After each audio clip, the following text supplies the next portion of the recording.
Welcome students. तो according to the promise हम लोग आज सॉलिड स्टेट का जो बचा हुआ पार्ट है उसको आज क्लियर करेंगे।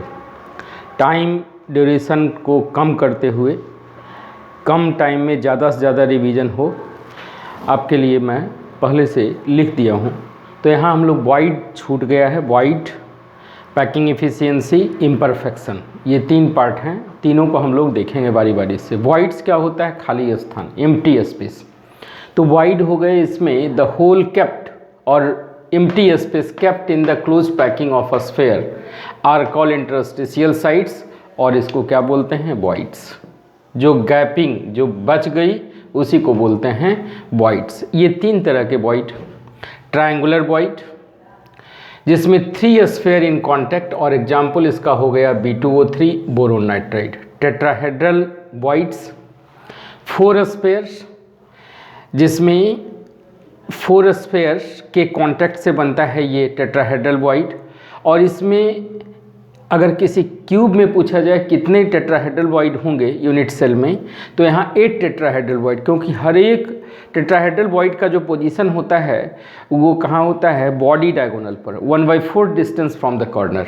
तो यहाँ कितना हो गया? एक बॉडी डायगोनल, 4 बॉडी डायगोनल, हर एक बॉडी डायगोनल पर 2-2 ठो, 1/4 डिस्टेंस फ्रॉम द कॉर्नर। तो यहाँ कितना हो गया? 8 tetrahedral voids are present. Number of tetrahedral void होता है 2 into number of close pack structure. तो ये कितना हो गया? 2 इंटू n। अगर n क्लोज पैक स्ट्रक्चर है तो यहाँ टेट्राहेड्रल वॉइड की संख्या हो जाएगी 2n। ऑक्टाहेड्रल वॉइड जिसमें 6 स्फेयर इन कांटेक्ट में रहते हैं। ये आप उस क्लास में भी जाकर आप सॉलिड स्टेट को देख सकते हैं। यहाँ आप सीधे देखो 6 स्फेयर, ऐसे भी क्या है? sp3d2, तो 6 लिगेंड ऑक्टाहेड्रल शेप। तो यहाँ कितना हो गया? Octahedral void 6 spheres, number of octahedral void 1 into number of close pack structure. इस एग्जाम्पल किसमें? तो NaCl में ऑक्टाहेड्रल वॉइड, मैग्नीशियम ऑक्साइड में ऑक्टाहेड्रल वॉइड। अब देखो यहाँ एक चीज़ ये भी याद रखोगे कि plane triangular voids, triangular void ये कहाँ से कहाँ तक? तो 0.155 से 0.225 तक क्या होता है? ट्रायंगुलर वॉइड होता है, ऑब्जर्व। और ट्रायंगुलर वॉइड के बाद टेट्राहेड्रल वॉइड 0.225 से अगर 0.414 रेडियस रेशियो हो, ठीक है, radius of cation by radius of anion. अगर रेडियस रेशियो की बात करें, हालांकि रेडियस रेशियो की NCERT में चर्चा नहीं है, लेकिन अगर रेडियस रेशियो की बात पूछी जाए तो यहाँ कितना हो गया? 0.225 से 0.414 तक टेट्राहेड्रल वॉइड, 0.414 से 0.732 तक ऑक्टाहेड्रल वॉइड, और 0.732 से जैसे ही आगे बढ़ा ये क्यूबिक में कन्वर्ट हो जाता है। अब आगे हम लोग इम्परफेक्शन पे बात करेंगे। एक चीज़ पैकिंग एफिशिएंसी छूट गई थी, पैकिंग फ्रैक्शन या पैकिंग एफिशिएंसी। तो पैकिंग एफिशिएंसी, मान लो किसी कमरे में बैठे हो, कितना वो पैक्ड है और टोटल वॉल्यूम कितना है रूम का, यही क्या हो गया? Packing efficiency. अगर सॉलिड स्टेट में बात करेंगे तो packing efficiency is the ratio of volume of unit cell that is occupied by a spheres to the total volume of the unit cell, ठीक है। तो ये परसेंटेज, या इसको ऐसे भी बोल सकते हैं, the percentage of total sphere filled by the particles in a unit cell. इसको क्या बोलते हैं? Packing efficiency. पता है पैकिंग इफिशियंसी सिंपल क्यूबिक का 52.4%। तो वॉइड कितना हो गया? एम्प्टी स्पेस 47.6%, BCC में 68%, तो एम्प्टी स्पेस कितना हो गया? 32%, और FCC में 74% पैकिंग इफिशियंसी है, तो वॉइड कितना हो गया? 26%। अब आगे हम लोग इम्परफेक्शन पे बात करेंगे। इम्परफेक्शन के पहले एक और एस्पेक्ट बचता है, density of the unit cell. तो डेंसिटी इज इक्वल टू, आप जानते हो, मास बाय वॉल्यूम। तो मास बाय वॉल्यूम मतलब total mass occupied by the atom by the total volume of the unit cell will define the density। तो density of the unit cell निकालने के लिए मास by volume, जो हमारा बच्चा class वाला जो कंसेप्ट है वही काम करेगा। यहाँ मास ऑफ यूनिट सेल मतलब number of atoms present in the unit cell हमको कैलकुलेट करना पड़ेगा। इसको बोलते हैं Z, और Z जानते हैं आप, Z सिंपल क्यूबिक में कितना होता है? 1, BCC में कितना होता है 2 और FCC में कितना होता है 4 number of atoms per unit cell. तो number of atoms present in the unit cell into mass of an atom. Mass of an atom निकालने के लिए आपको एवोगाड्रो का कॉन्सेप्ट ना पड़ेगा, मोल कॉन्सेप्ट, कि atomic mass by Avogadro number से हमको क्या mass of an atom, single atom का मास निकल जाएगा। तो यहाँ से डेंसिटी इज इक्वल टू हो गया Z into M by Na into 1/v। लिख सकते हैं volume is equal to volume of cube is equal to क्या हो जाएगा A क्यूब, तो Z into M by Na into A cube. अगर मान लो इसमें 4 क्वांटिटी नोन हो तो 5वां निकाला जा सकता है। यहाँ से एवोगाड्रो नंबर को भी कैलकुलेट कर सकते, जेड को कैलकुलेट कर सकते, मास को, मोलर मास को कैलकुलेट कर सकते, एज लेंथ को कैलकुलेट कर सकते।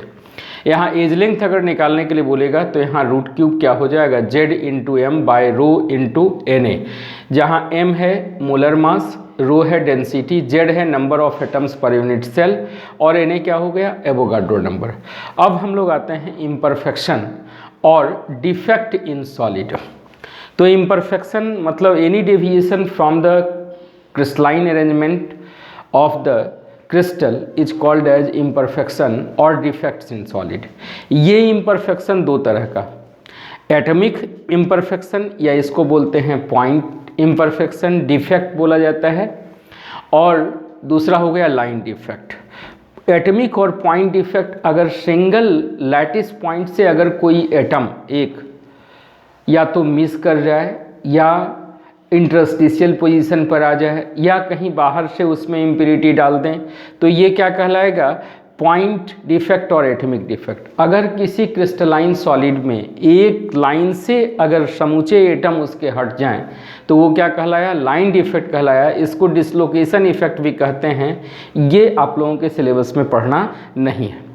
अब यहाँ एटमिक डिफेक्ट या पॉइंट डिफेक्ट में देखोगे 3 तरह का, stoichiometric defect, non stoichiometric defect और इम्प्योरिटी डिफेक्ट। ये सब क्या हो गए पॉइंट डिफेक्ट के एग्जाम्पल हो गए। स्टोइकियोमेट्रिक डिफेक्ट में क्या है कि अगर कैटायन एनायन का साइज लगभग बराबर हो तो वो क्या करता है स्कॉटकी डिफेक्ट। ये क्या है एक तरह से वैकेंसी डिफेक्ट है।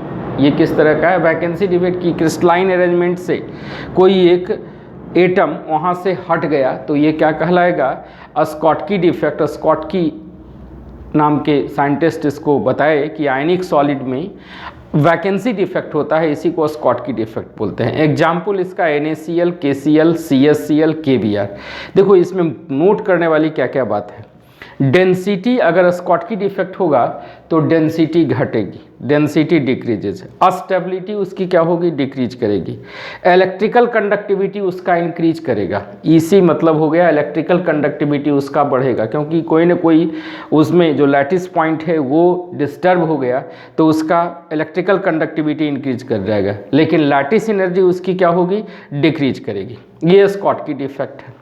फ्रैंकेल डिफेक्ट में क्या है कि ये इंटरस्टिशियल टाइप का डिफेक्ट है कि कोई एक जगह अपना छोड़ा और इंटरस्टिशियल गैप में जाकर बैठ गया, वहाँ सिचुएटेड हो गया, तो ये फ्रैंकेल डिफेक्ट। फ्रैंकेल डिफेक्ट ऐसे सॉलिड में होता है जिसमें कैटायन आयन का साइज डिफर करता है। Zinc sulphide, silver chloride, silver bromide, silver iodide, इसमें डेंसिटी का कोई अंतर नहीं पड़ता, density remains constant. Stability decrease करेगी, इलेक्ट्रिकल कंडक्टिविटी इसकी इंक्रीज करेगी। यहाँ आप ये याद रखोगे कि AgBr एक ऐसा सॉलिड है जिसमें फ्रैंकेल डिफेक्ट भी होता है और स्कॉटकी डिफेक्ट भी होता है। नॉन स्टोइकियोमेट्रिक डिफेक्ट में देखो मेटल एक्सेस डिफेक्ट है और मेटल डिफिशियंसी डिफेक्ट है। मेटल एक्सेस डिफेक्ट में देखो metal excess defect due to anionic vacancy. इसमें क्या है कि NaCl क्रिस्टल है उसको Na के प्रेजेंस में हीट किए या Na लाए तो क्या होगा वो Cl माइनस आयन के अपना लैटिस पॉइंट अपने इलेक्ट्रॉन को वहाँ छोड़ देगा और फिर वो Na प्लस के साथ कंबाइन करेगा सोडियम के साथ। तो ये एनायनिक वैकेंसी है। एनायनिक वैकेंसी के चलते हुआ इलेक्ट्रॉन ऑक्युपाई हुआ ये कलर रिस्पॉन्सिबल सेंटर है, इसलिए इसको बोलते हैं फाइब्रे सेंटर। तो F सेंटर इसको फार्वेन जेंटर यानी कलर सेंसिटिव सेंटर है। इसमें डेंसिटी क्या होती है डिक्रीज करती है। एफ सेंटर में आप ये भी ध्यान रखोगे, एफ सेंटर में कि देखो एफ सेंटर में आप ये भी ध्यान रखोगे ये फोटो कंडक्टर की तरह बिहेव करेंगे। Photoconductor F centre imparts yellow colour to NaCl। अगर NaCl में Na अगर ज़्यादा होगा तो येलो कलर देगा। वायलेट कलर किसमें? पोटेशियम क्लोराइड में। और पिंक कलर या lilac colour in lithium chloride में। मतलब अगर यहाँ लिथियम एक्सेस दे दें, ठीक है, और यहाँ पोटेशियम एक्सेस दे दें, ये क्या है? फारवे मतलब कलर। अब नेक्स्ट आते हैं metal cationic vacancy. Cationic vacancy में if extra positive ion present in the interstitial site, तो ये जिंक ऑक्साइड में ऑब्जर्व होता है। ये किस में होता है? जिंक ऑक्साइड में ऑब्जर्व होता है। जिंक ऑक्साइड को जब हीट करते हैं तो ये Zn2 प्लस 1/2 O2 2- आयन। अब ये देखो ये जो 2 इलेक्ट्रॉन जो गया है ये इंटरस्टिशियल साइट में रहेगा, जिंक भी वहीं पर कहीं प्रेजेंट रहेगा। ये जब हीट करोगे तो ये येलो कलर होगा और जब ये ठंडा हो जाएगा तो ये कलरलेस हो जाएगा। तो if extra positive ion present in interstitial site, ये Zn2 प्लस इंटरस्टिशियल साइट में प्रेजेंट होंगे। मेटल डिफिशियंसी डिफेक्ट जो होता है ये इस तरह का डिफेक्ट है, ये मेटल डिफिशियंसी डिफेक्ट कि मेटल उसमें क्या है? कम हो जाते हैं, मेटल कम हो जाते हैं। जैसे मेटल डिफिशियंसी डिफेक्ट Fe.96 हो, जो स्टोइकियोमेट्री है वो स्टोइकियोमेट्री उनकी डैमेज हो गई। तो अगर मान लो कि आयरन और ऑक्सीजन या निकेल और ऑक्सीजन ये स्टोइकियोमेट्रिक कंपाउंड, लेकिन निकेल 0.98O हो जाए तो ये समझो क्या है? नॉन स्टोइकियोमेट्रिक कंपाउंड है और यहाँ मेटल की डिफिशियंसी है। जितना मेटल होना चाहिए था उतना मेटल नहीं होगा। इसमें 2 ऑक्सीडेशन स्टेट में पाए जाते हैं जो मेटल जनरली ट्रांजिशन मेटल में होता है, आयरन, कोबाल्ट और निकेल में। टंगस्टन में भी ये ऑब्जर्व होता है मेटल डिफिशियंसी डिफेक्ट। और मेटल डिफिशियंसी डिफेक्ट से क्या होता है? मेटल डिफिशियंसी से लैटिस एनर्जी और स्टेबिलिटी दोनों उनकी क्या होती है? घटती है। इम्प्योरिटी डिफेक्ट में आप आओगे तो इम्प्योरिटी डिफेक्ट मान लो NaCl को क्रिस्टलाइज कर रहे हैं, तो NaCl को क्रिस्टलाइजेशन के वक्त अगर मान लो स्ट्रोंशियम क्लोराइड डाला जाए, स्ट्रोंशियम क्लोराइड, तो स्ट्रोंशियम डाइवैलेंट है, तो इलेक्ट्रिकल न्यूट्रलिटी को मेंटेन करने के लिए क्या करेगा? स्ट्रोंशियम 2 कैटायनिक वैकेंसी क्रिएट करेगा। एक जगह पे स्ट्रोंशियम खुद जाएगा और एक जगह क्या होगा? वैकेंसी क्रिएट होगी। तो इम्प्योरिटी डिफेक्ट क्या है? Such defect arise when a cation vacancy is introduced और created in a compound by substitution of one cation by the other cation, electrical neutrality maintain करने के लिए। अब जैसे देखो introduction of cation vacancy NaCl by the substitution of Na+ by Sr2+, solid solution of CdCl2 and AgCl, तो ये क्या बनाते हैं?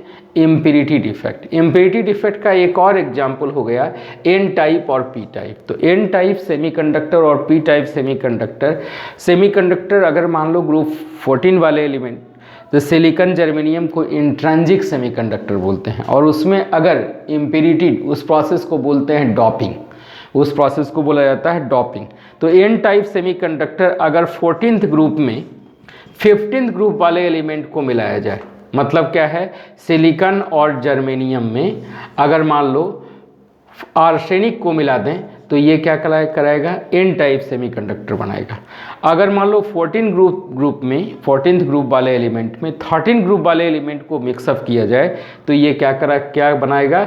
14th ग्रुप में अगर मान लो 13 ग्रुप वाले एलिमेंट को मिक्सअप किया जाए, 14 ग्रुप में हो गया कार्बन सिलिकॉन जर्मेनियम, तो सिलिकॉन जर्मेनियम इंट्रिंसिक सेमीकंडक्टर, और 13th ग्रुप में हो गया आपको boron aluminium gallium indium thallium.